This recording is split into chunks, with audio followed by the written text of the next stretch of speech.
Alright, Cluck Cluck Chicken Lady here. Today is candling day. It's the last candling day of these eggs. Before I get started on the candling, though, I need to make a brief statement about my statement. I just want to make it clear that the person who sent me the nasty message that I referred to definitely wasn't Dave, and I also do not believe that Dave sent that person. When I say that me and Dave used to be friends, we used to be friends. I would never send anybody to threaten him, so if one of y'all are the one that has apparently sent him threats, don't. And also, I don't believe that he would send somebody to say that to me. We have a we're not on good terms at the moment, but we were once friends, and I don't believe that he would do that to me. All right. So the next thing I want to talk about real quick before I start candling is I am having like a lot of brain fog right now, I will call it. I'm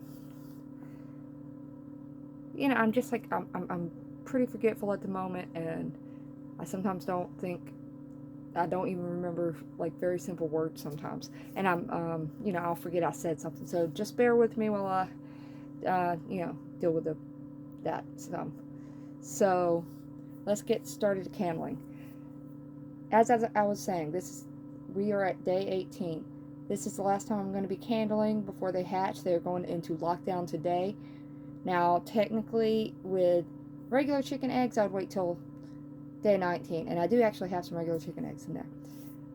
Now, they tell you to go put them in lockdown at day 17 for bantam eggs, because some people claim that bantam eggs hatch earlier. I've not had them hatch earlier. Excuse me. I've not had them hatch earlier. So I believe, like, maybe day 20 they might hatch. And 21 is how long chicken eggs go. And honestly, I have regular chicken eggs hatch at day 20. I just, it depends on who you talk to, but I don't believe that they hatch any earlier. So, I'm a day early for regular chicken eggs and a day late for the bantam eggs. I got both in there, so we're just gonna meet in the middle. So what lockdown is when I get done candling here, I'm taking the rollers out where I turn it. I'm pumping in that hydration, humidity, because that's how you really soften that shell so they can get themselves out. And probably I will be if I'm not sleeping beside them, I'll be getting up a lot during the night to make sure the humidity is good. And Thursday, there's a good chance I'll see a pip on Thursday. And Friday, I think I should be getting some eggs or some chicks. So let's go. Once again, I apologize for the beeping, and also, as I mentioned last time, I do sometimes lose some between day 14 and day 18 candling, so we're not going to be too worried about it. Last time I still had 100% in here.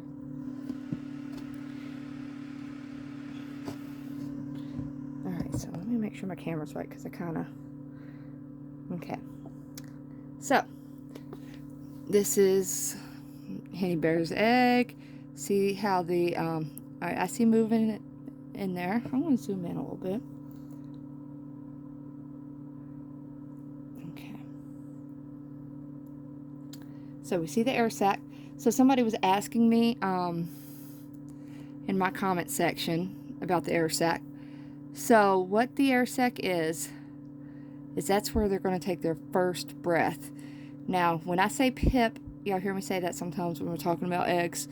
That's when they make their very first breakthrough on the shell. Now, what I don't talk about a lot is an internal pip. Now, what the internal pip is when they first break through that air sac and take that breath. Usually 24 hours, within 24 hours of each other. So that's another thing I kind of look for doing this last candling, to see if I do have any internal pips yet. I do not have one in this. You'll just see a slight breakthrough in the air sac. So, I do see the baby. That one's still good. Air sac's good. Honestly, that's close to a perfect air sac. Maybe a little bit more would be ideal, but that's a good air sac. I have started raising the humidity a little bit already. So that's a good air sac too. So y'all see, if y'all go back and look at the other video, you'll see how the air sac grows. My first time hatching, I read some bad advice and I kept humidity in this thing the whole time. The air sacs were tiny. I still had a okay hatch rate, but I bet it would have been better. So I still see veining. I still see something. At this stage, you're not going to see a lot of movement in these eggs because the egg's pretty crowded. So even though it's fun to see movement at this stage, if I don't see it, it's fine. So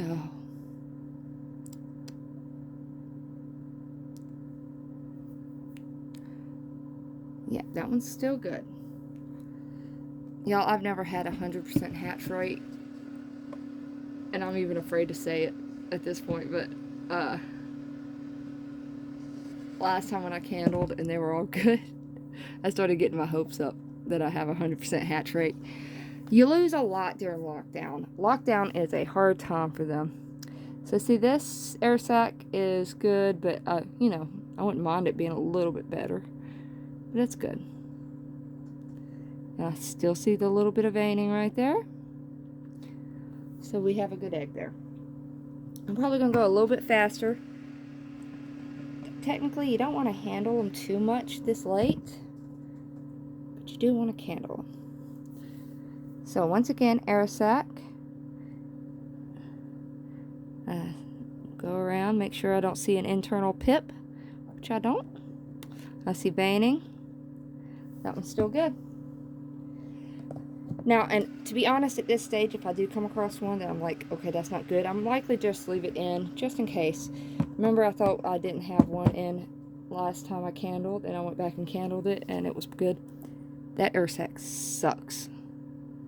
Okay. Still an air sac. I still see veining. That air sac is not as big as I would like it. I've had successful hatchings with less of an air sac though. So I'm not going to stress too much over that. Hold on. What is that? Oh, good. I thought I had an external pip. It's a calcium deposit that I felt. Okay. So, got the air sac. Could be a little bit better, but it's fine. Alright, so definitely see a mass, which is the chicken. I see a little bit of veining right there. That one's good.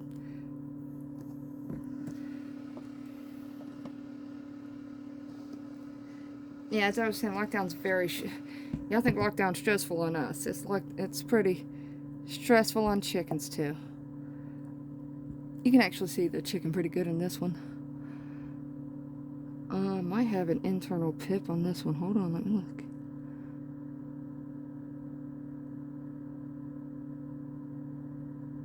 No.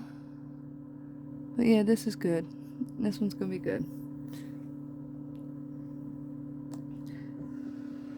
I'll be honest with you, if all of my bantam eggs hatch,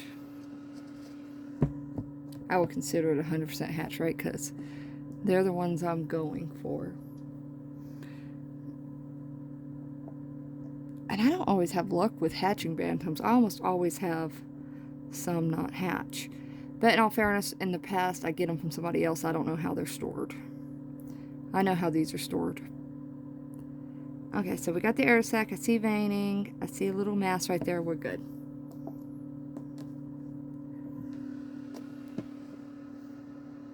Okay. Ooh, this is our favorite. I really hope this one's still good. Okay. Oh, yeah. Okay, so that's considering how big this egg is, the air sac could be a little bit better, but it's still a good air sac. So we see the veining. See that big mass? That's a chicken. Now I'm just, like I said, we don't always see movement because the egg is so full.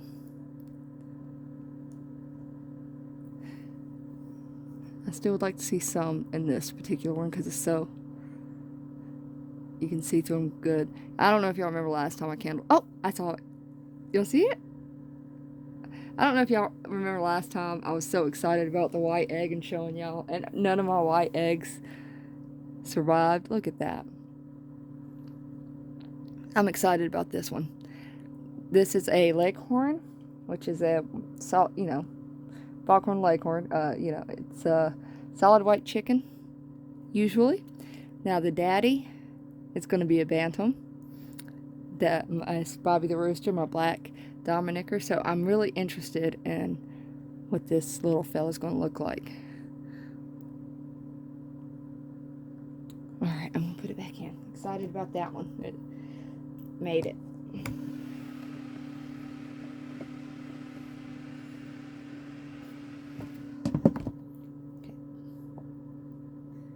Okay, got the air sac.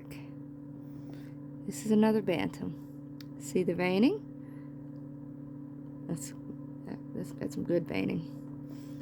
Okay, that one's good.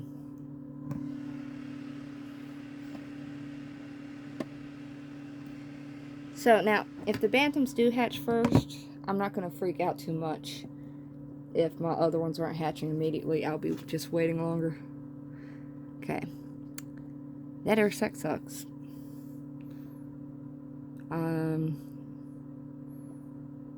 Okay, I do see some veining.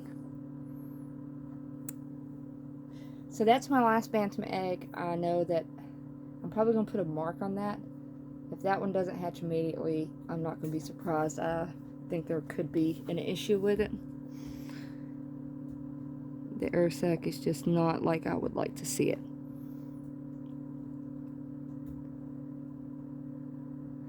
And I do see some veining, but it's not like I would want.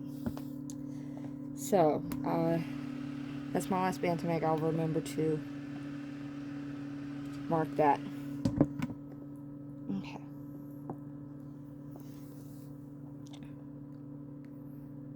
Now, see these bigger eggs? You know how I'm like, this sucks. The air sac, they actually have a little bit longer, assuming that they do hatch a little bit later. And they probably will hatch a day later. So, I'm not too worried about the air sac. Like I said, I've had really crappy air sacs and had good hatches. It's not ideal, but sometimes we make it work. So when you don't have a good air sac, that's a great air sac. Great air sac. When you don't have a great air sac, they can basically drown because they don't have enough air in there. Now, if you have too much of an air sac, it's like a dry birth.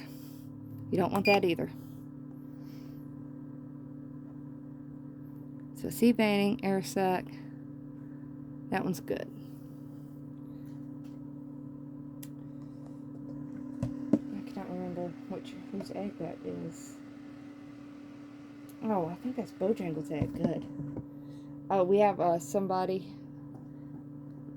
My mod sis, Mrs. O, she picked the name Shakira out. So that may be your egg, because when I told my husband that you had said Shakira after Shakira, he said, well, that's got to be Bojangles' baby, because Bojangles got those hips.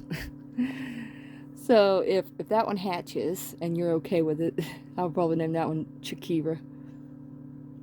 So this is Egler's egg. This is good. Great air sac. That'll be good. This one will be mainly a reddish hen. All of these darker brown ones will likely be reddish. Okay. This is Mike Flockins. This one looks a lot better than it did last time. Last time I was worried about it. So we got a very good air sac. We got very good veining. You see that I can see the baby moving really well in there. Mike Flocken is Cock's mom. Mike Flocken herself is what I call a Heinz 57. Her mama was Chick Springsteen, who is a Leghorn White. I'm pretty sure she had two daddies. She had my Australorp rooster, Kylo Hen, and my Rhode Island Red rooster, who was Hen Solo. I think both of them got a hold of her because she had black and red in her. So I think that Mike Flocken had two daddies. Now, when Cock, I'm pretty sure Cock's dad was a Rhode Island Red, but he still carried some of that black over. So he is just gorgeous. My husband has a couple of chickens that he really likes, and Cock is one of them. He really loves that rooster. He just thinks most people would look at it and say, "Oh, it's ugly," but he looks at it and thinks, "Oh, that's a pretty rooster." And I agree. I call it my hippie chick. It's got all kinds of colors in it.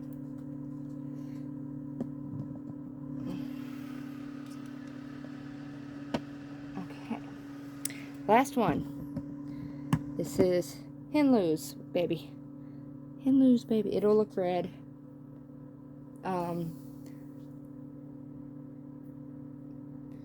You know, there's a chance that Mia the rooster fathered this one, to be honest. I kind of hope that'd be interesting. But, so we'll see what this looks like. Good air sac. I see veining. Henloo's egg is the most stubborn egg I have in here. It's the darkest, thickest shell. I can't really see too much. I'm really just going by the air sac. I can see the tiniest little bit of veining right through there.